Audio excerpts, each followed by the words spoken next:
His condition remains very serious. The officer obviously is still fighting for his life. The officer shot in the line of duty, clinging to life as the search for suspects goes into its second day. Good evening, everyone. A lot of prayers tonight for the officer who was shot in the line of duty and hope that he will pull through. Meanwhile, police are looking for the shooter. 13 WHAM's Edward Moody joins us live at the scene with more on this investigation, which is unfolding as we speak.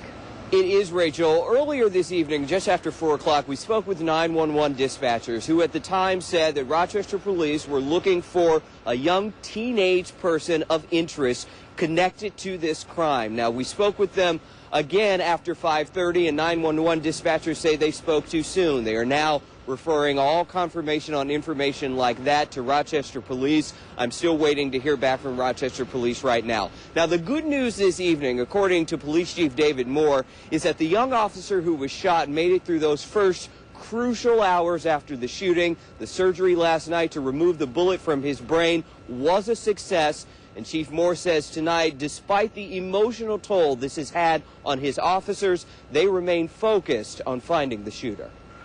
According to Chief David Moore, the young officer was called out to Dayton Street on suspicion of drug activity. He arrived with fellow officers to find a group of people on the street. No arrests were made, and as the officers walked back to their cars, a single shot struck the victim in the back of the head.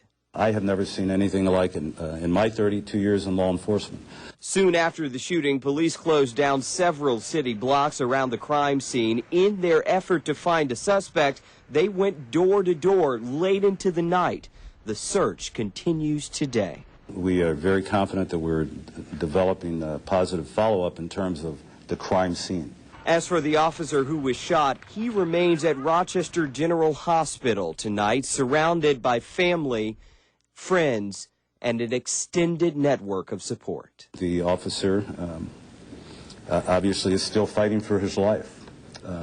We have a young officer that's very strong and courageous, and there's certainly a lot of support even beyond the RPD.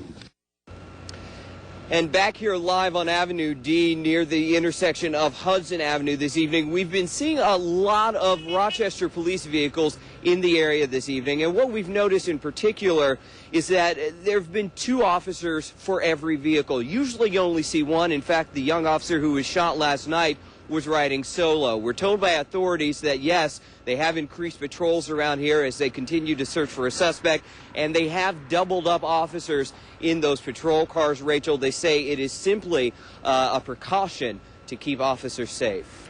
Edward, are things quiet there right now? Are neighbors saying anything about this? Well, you know, all day people have been talking about it. We talked to some people in some of the restaurants and shops around here. They say people have been coming in and talking about it. But I tell you, it is relatively quiet down here near the scene of the shooting. Not a lot of activity, but like I said, there are a lot of police vehicles down here tonight. All right. Thank you, Edward. Well, 13 WHAM News has learned the name of the injured officer. However, the Rochester Police Department tells us that not all of his family members have been notified. We will share that information with you once they have been contacted.